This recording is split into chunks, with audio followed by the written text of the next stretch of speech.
logement pour tous, mais quel logement? Voici une proposition qui prend en compte un logement de qualité, l'adaptation de la taille du logement à l'héberger, l'accueil de visiteurs, les activités de l'habitant, des ressources locales de loisirs, une parcimonie de consommation de terrains agricoles. Nous allons commencer par la présentation d'un module d'habitat qui va permettre la constitution de logements en bande. Bien sûr, d'autres possibilités existent. Le but n'est pas de faire une présentation exhaustive de l'habitat. Nous débuterons par des croquis de ce module, puis nous verrons des photos illustrant ces croquis. Ensuite, nous examinerons les équipements de quartier d'un tel habitat pour répondre à ses manques. Enfin, nous passerons en revue divers types d'urbanisme adaptés. Voici un aperçu vertical du module d'habitat. Le rez-de-chaussée a une hauteur sous plafond de 2,80 m. On a une très bonne isolation phonique au niveau du plancher. L'étage pouvait être conçu avec un toit à 2 pans ou un toit à la mansarde. C'est ce dernier qui est retenu car il permet une hauteur sous plafond de 2,80 m sur une plus grande surface. À présent, voyons la vue en plan d'un tel module. La dimension de 8 m par 10 paraîtra sans doute ambitieuse à bon nombre de promoteurs actuels. Le but n'est pas de souscrire à leurs principes, mais d'en édicter des nouveaux. Entre deux modules, on a également une très bonne isolation phonique. On a une entrée qui donne sur la pièce principale et l'escalier de l'étage. Selon le type de logement, on aura des portes ou pas. Une des caractéristiques de ce module, c'est d'avoir des blocs interchangeables par une cloison, une porte ou un passage libre, ce qui permet une modification rapide du type de logement. Nous verrons plus en détail cet aspect par la suite. On a une cuisine, un espace de rangement, un cellier, une salle d'eau et la pièce principale. À l'étage, on a un palier, 2 pièces principales qui peuvent avoir 2 destinations, soit une chambre, soit une salle de séjour. Et enfin, on a 2 pièces qui elles aussi peuvent être soit 2 salles d'eau si on a affaire à 2 chambres d'hôtes, ou une cuisine et une salle d'eau si on est en présence d'un T2. Passons aux illustrations. On a ici une entrée avec porte, tant pour accéder à un studio en rez-de-chaussée qu'à un T2 à l'étage. Si un module a 2 chambres d'hôtes à l'étage, cette porte est remplacée par un passage libre, tel que celui-ci. Comme aussi dans le cas d'un T3, où il n'y a pas de porte non plus pour accéder au rez-de-chaussée. On peut avoir différents styles. En voici 3 exemples. Au rez-de-chaussée, on trouve une cuisine, un cellier, une salle d'eau. Dans la pièce principale, on aménage un coucher soit avec un lit escamotable, soit un lit à baldaquin qui est une autre manière de le masquer, soit un lit à baldaquin à roulettes qu'on peut positionner au choix dans la pièce. On peut aussi prévoir une cloison mobile. À l'étage, on peut donc avoir soit 2 chambres, soit une chambre et un séjour. Selon l'option, on aura 2 salles d'eau ou une salle d'eau et une cuisine. Ce sera le cas d'un T2. Enfin, à l'arrière de la maison, on aura une terrasse et une pelouse ou un potager, ou rien si on fait cadeau du potager à un voisin. Du jardin, on passe à la nature directe. Examinons les ressources de quartier. Une grande salle de restauration qui peut être divisée en modules pour les habitants qui organisent une réception privée, un entrepôt de nourriture et divers produits courants, ainsi que de vêtements, linge, etc. Les besoins particuliers sont formulés au gestionnaire. Un espace calme permettant l'étude, la lecture, l'écriture évite la présence d'un bureau dans chaque logement. Un espace plus convivial est également disponible.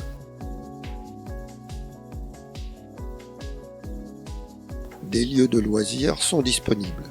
On a également un amphithéâtre circulaire où l'apprentissage du dialogue se fait pour les jeunes et où s'exprime la vie politique du quartier et du voisinage. On a également un espace de stockage dans de bonnes conditions, et non pas dans des caves humides, inondables, mal éclairées et malodorantes, ce qui permet de pallier au manque de place dans les logements. On n'est plus dans l'urbanisme, mais une capacité de transport exceptionnelle est assurée avec les moyens d'entretien en complément et en liaison avec les moyens de transport intermodal gérés au niveau national. Voici un exemple de ventilation des logements selon leur taille. On a ici l'exemple de 4 bandes ou une bande de 128 mètres découpée en 4 pour tenir à l'écran. Dans chacune de ces bandes, on a 4 modules tels que nous les avons définis. Et nous allons voir qu'ils permettent tous les types de logements habituels. Sur la bande du haut, on a 4 studios au rez-de-chaussée et à l'étage en partant de la gauche, on a 2 chambres d'hôtes dans le premier module, puis un T2, puis un T4 qui occupe l'étage de 2 modules. Pour cela, on a un bloc mur amovible entre les 2 modules à l'étage qui laisse le passage entre ces 2 modules. Dans la seconde bande, on a un T3 pour handicapés sur 2 modules au rez-de-chaussée. Pour cela, on a un bloc mur amovible entre les 2 modules au rez-de-chaussée qui laisse le passage entre ces 2 modules. Et à l'étage de ces 2 modules, on a 2 chambres d'hôtes dans l'un et un T2 dans l'autre. Puis on a un T3 qui occupe l'ensemble du 3e module et le 4e module n'est pas encore défini. Dans la 3e bande, on a à nouveau un T4 à l'étage de 2 modules et un T3 au rez-de-chaussée des 2 modules. Enfin, on a un T5 qui occupe le rez-de-chaussée des 2 derniers modules ainsi que l'étage d'un module. L'étage du dernier module peut être au choix 2 chambres d'hôtes ou un T2. Dans la dernière bande, en bas, on a un T5 qui occupe un rez-de-chaussée et les étages de 2 modules, un studio à côté du rez-de-chaussée du T5 et enfin 2 modules constituent un T6. L'intérêt de ce type d'habitat, c'est l'interchangeabilité assez simple selon l'évolution des foyers ou les déménagements. Alors effectivement, ça peut engendrer des déménagements pour conserver la cohérence de l'ensemble, mais c'est aussi l'occasion de procéder à l'entretien, au renouvellement des peintures, papier peint ou tenture. L'évolution de la population fait que chaque année, il faut 800 000 studios selon que les jeunes fondent des familles. Il y aura libération de studios et nécessité de T2, T3, T4, etc. À l'inverse, vers le haut de la pyramide, on assistera à une évolution inverse, T4, T3, T2 studios et une place au cimetière. Abordons enfin l'urbanisme. On peut associer différemment ces maisons en bandes. Réparties autour de grandes allées centrées sur de grandes places où se trouvent les sites de loisirs, sur 20 hectares on loge confortablement 1000 habitants. Pour un ordre d'idée, l'habitat d'un village actuel de 300 habitants se répand sur près de 40 hectares en 3 zones distinctes, soit 130 hectares pour 1000 habitants, 50 fois plus de terrain constructible que ce qui est proposé. Tant que nous y sommes, un petit mot sur la politique globale d'implantation des logements, ce qui ne fait pas partie directement de l'urbanisme. L'implantation dépend d'un autre choix politique, le pourquoi des logements ici plutôt que là. En partant de l'exemple précédent qui montre l'autonomie de fonctionnement d'un quartier ou d'un village de 1000 habitants, il suffit de repenser 65 000 quartiers et villages répartis au mieux sur le territoire national. Bien sûr, pas du jour au lendemain, en rasant les existants, mais en répondant à quelques questions de bon sens et en voyant comment faire évoluer la situation pour parvenir à un optimum. Par exemple, quels sont les besoins de présence sur tel territoire pour éviter la désertification? Quels sont les besoins de production et de services pour les objectifs politiques exprimés par ailleurs? Donc, où implanter ces sites? Quels sont les impacts du transport de marchandises selon les différents scénarios d'implantation de sites, de production et de services? Donc modéliser différentes possibilités d'urbanisation, etc.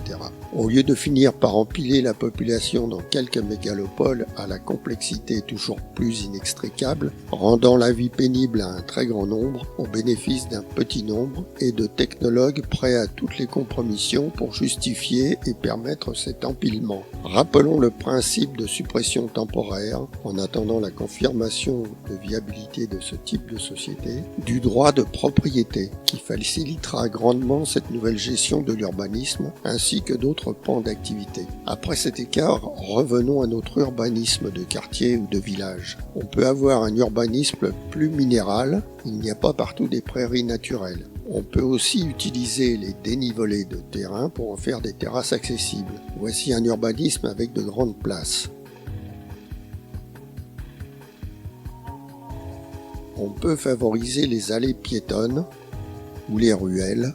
Dans ce cas, il faudra prévoir les dessertes à l'arrière des maisons pour permettre les livraisons volumineuses et les déménagements. On peut aussi prévoir des portes pour neutraliser les effets du vent ou se claquemurer. C'est à la population de choisir. Bien sûr, on ne revient pas non plus ici sur l'importance de l'éducation.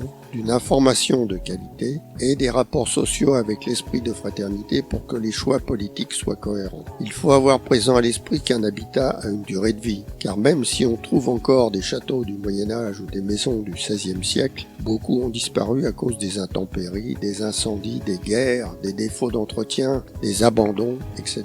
Et lorsque la technologie évolue, il peut être plus rentable de détruire ou de démonter un habitat pour le reconstruire avec de meilleures qualités. Donc même si on trouve maintenant un type d'habitat idéal, il faut toujours rester vigilant et réfléchir et ne pas rétablir des dogmes.